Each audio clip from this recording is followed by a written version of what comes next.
truly honoured to induct one of my all-time favourite bands, Electric Light Orchestra, into the Rock and Roll Hall of Fame.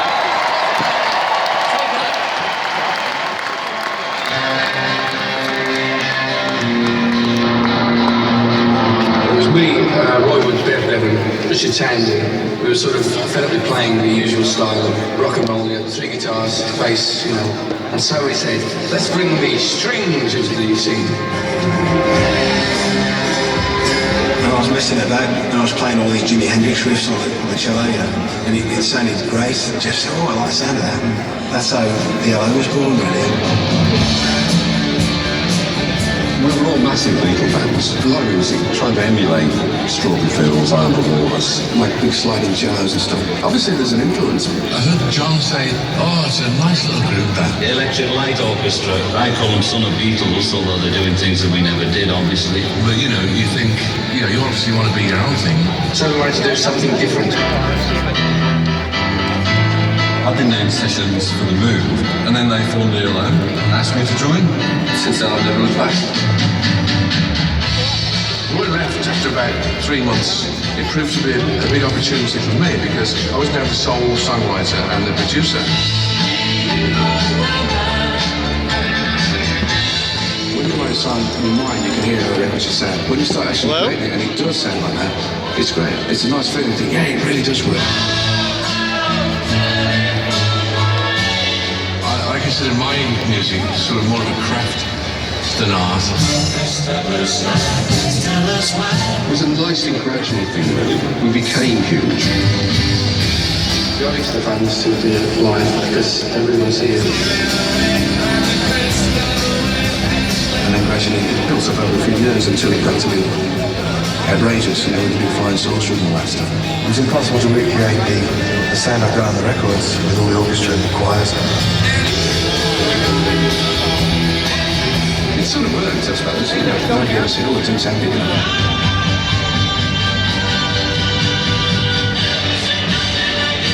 Those songs have lasted all these years, you know, and they're still kind of relevant in their own little way. As a songwriter, that's all you can ever ask for, you know. The music does reach a lot of people. It's exactly what I imagined ELO to be.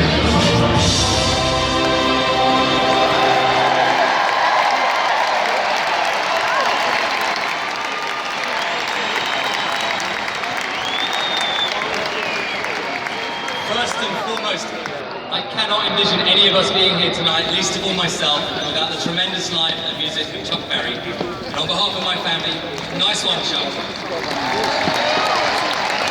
Now, if my father was still with us here, I'd imagine he'd be standing where I am right now, graciously inducting the original members of ELO into the hall. He loved ELO, Beatles loved ELO.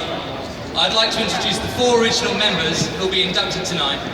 There's powerhouse drummer Bev Richard, whose drum intro on Don't Bring Me Down often does actually bring the house down. Bruce. Even the keyboard maker, Richard Tandy, still with them today, unfortunately not with us tonight. His synth sounds have me hiding under my chair before the first bar of Tightrope even plays. The visionary, groundbreaking multi-instrumentalist Roy Wood.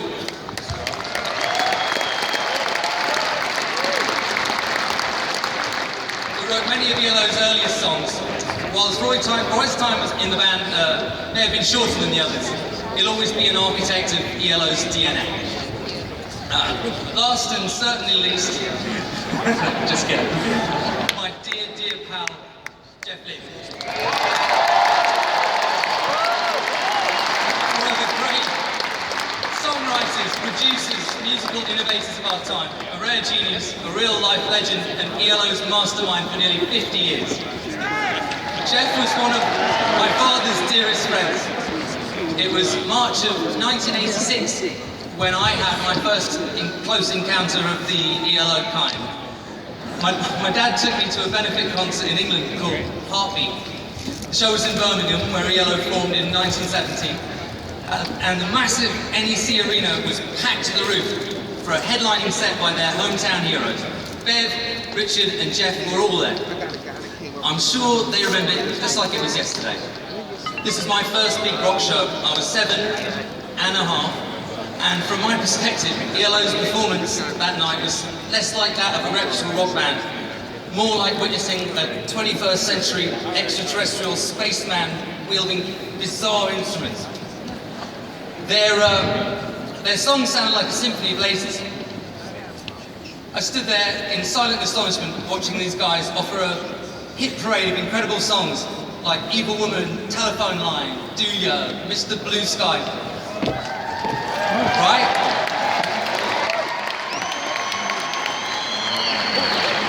I thought, why have I never seen anyone in our house playing such strange looking instruments? I mean, we all had guitars around the house, but that guy had a tiny blue guitar jammed under his chin, and that other guy had a massive big guitar on its side, and he was playing with a bow. It was very strange. Anyway, on stage the band appeared to be having as much fun as we were, and they bounced around side to side, and it reminded me of like the Star Wars Cantina band, you know, only with lots more hair. Smoke hung around in the air, all around them. The leader of the space band stood in the middle, singing falsetto like an angel. His eyes were hidden behind metallic shades, wielding this laser guitar. He seemed affable, and occasionally he'd exchange pleasantries with us humans between songs. We mean your planet, no harm. It was epic, and I wanted to be transported, beamed up, probed, whatever. I just wanted to join their team and never go back. So after a dozen or so songs, my father gets up from his seat and tells me to, wait for him with this kindly man who had taken us to our seats. He walked off, and moments after he walked off and disappeared from view, suddenly he reappeared on the stage carrying a guitar. And I began to panic, because this was the first time I'd ever seen my dad play an instrument ever on stage in my entire life. Out of nowhere, in perfect unison, they all kicked into Johnny Be Good, just like in Back to the Future. Right.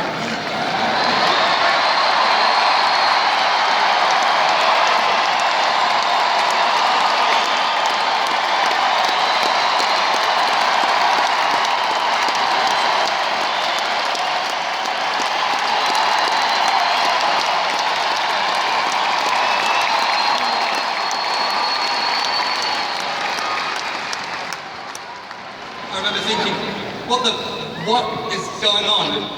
My father's being abducted by like an intergalactic space orchestra.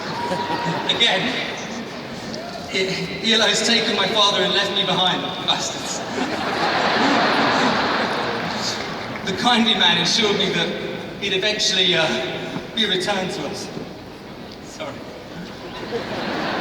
So we made it back home together eventually, and to my joy and surprise, joining us after was ELO's extraterrestrial wizard captain, the man in the middle, Jeff ELO.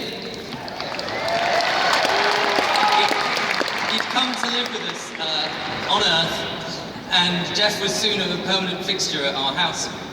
He and my dad drove the same car, they flew off to Formula 1 races, we did family vacations. We were a travelling family, and I got to see Jeff work in his secretive ways, often late at night. This was the dawn of an incredible blast of creativity from Jeff. He worked with Dad on Cloud 9, he produced Roy Orbison's Mystery Girl, right? He co-wrote and co-produced Tom Petty's Full Moon Fever. And then there was the Travelling Wilburys. I got to be a fly on the wall, I got to see his genius as a producer. I began to learn the Jeff ELO studio lexicon, words like trilby and wobble and I don't know, it's a tremendous caliber of artists that Jeff worked with, Sir Paul McCartney, Roy Orbison, Tom Petty, Joe Walsh. These are not musicians who needed a lot of help, but they just needed Jeff. During all of those sessions, I came to realise that a lot of my dad's friends were, in fact, from outer space, like Jeff. You could tell because of their eyes, right? That their eyes were far more sensitive to Earth's bright sun than normal humans. So they required special lenses to protect them. To during the day and most of the night. And they communicated with each other via wallets or jukeboxes in each of their houses. Through secret messages disguised as Del Shannon records. And it was these UFO-esque machines that I came to discover the albums of ELO on. Starting from disc 1, track 1 of a New World record. And it starts so quietly and had it turn right up. And then the terrifying sound grew until my roof nearly came in. Straight into that giant orchestral arrangement with a choir and then Bev's drums and that laser guitar, and all the time punctuated with these terrifying aleatoric string spikes. You're allowed to start a record like that? Somebody had actually thrown me down the line, and my life was changed. And years later, on a personal note, and I know this is a bit sad, but one of my final conversations I ever had with my dad was whilst we were trying to complete his final record. It seemed, we'd run out of time, and he told me, take the masters and seek out once again that space wizard, Jeff. And that together, we would know what to do, So I did.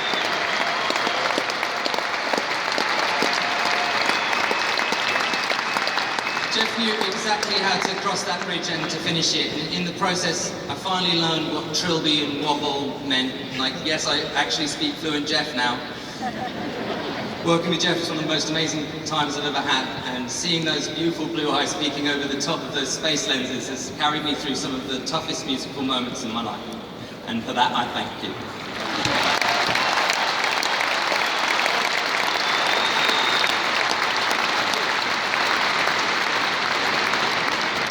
ELO is alive and well in the galaxy. There were ELO sightings last year over Glastonbury. They were seen by hundreds of thousands of people over Hyde Park. I saw an ELO 2 nights in a row last year over the Hollywood Bowl. It was in November, right after the election, and trust me that when I say everyone in LA was staring at the spaceship thinking, take me with you.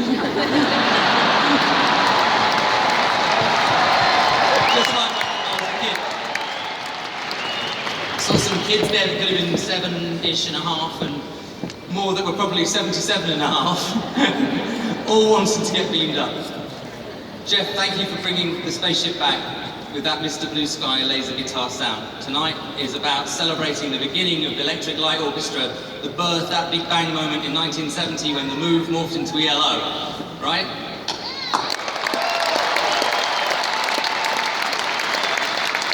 It's to celebrate these 4 superbly talented musicians, Roy, Bev, Richard and Jeff, who didn't always get along, but who were there in the beginning, willing to throw down together on these joyous hybrid rock classical harmonies, those killer songs. They'll live longer than any of us, somewhere out there in a musical galaxy right between Chuck Berry and Beethoven.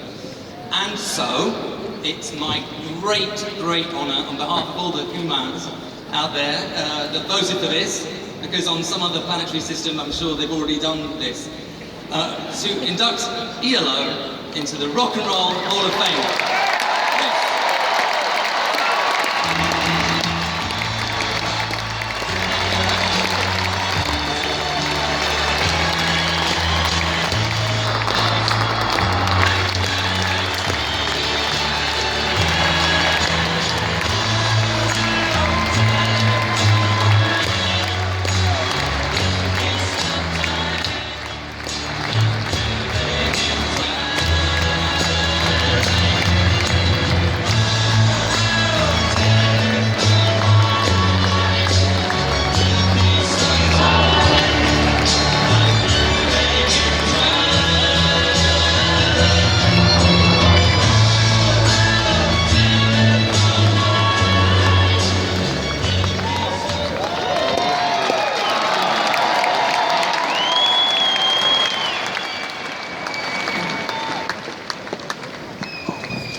Well, first of all, I would really like to thank Jeff for his dedication to writing the songs. Otherwise, we wouldn't have been invited here tonight. That's been the main thing, is the songs. And also, to the Rock and Roll Hall of Fame for this wonderful award. It really means a lot. Thank you very much. Thanks.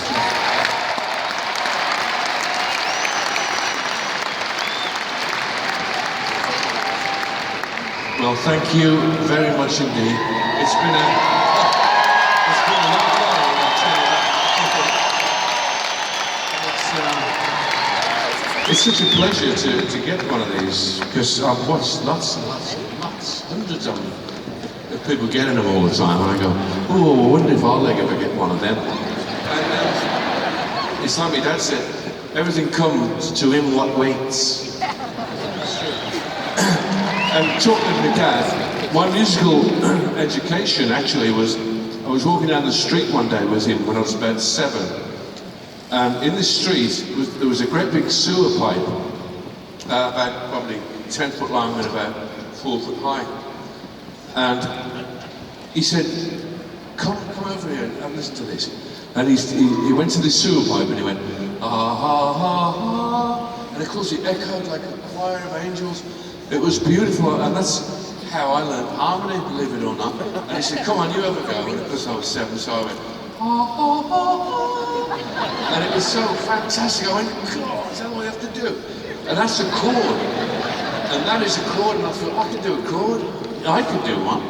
It's brilliant. And so, from that moment on, I knew what chords were. I mean, I didn't really, but I thought I did. But yeah, I know it took me then another 40 years to actually master all the chords in the old business. But that was the way I got started, really. And the other thing was, it wasn't easy to get started because my mother didn't really want me to do music at all. She thought, you know, it was all drugs and booze and all that. Even then, there wasn't anything then. It was just like the odd ciggy around the corner. But anyway, it turned out she kept banging up the stairs, booming, thundering, going, get up, you lazy bugger. And I'd go, this one day, I joined a professional group. I said, Mum, don't ever do that again, please. I'm now a professional musician and I never have to get up ever again. You should have seen her face.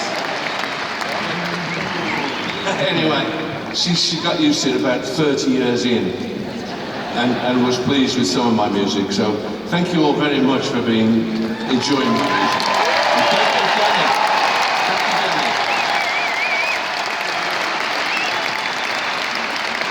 And I'd just like to say, Richard couldn't be here tonight, and that's a shame. And Bev couldn't be here tonight, but Roy was here tonight, which is great. And I think that's about it, really. I think I've said my bit. So thank you all very much indeed, and I'll hand you over to somebody else.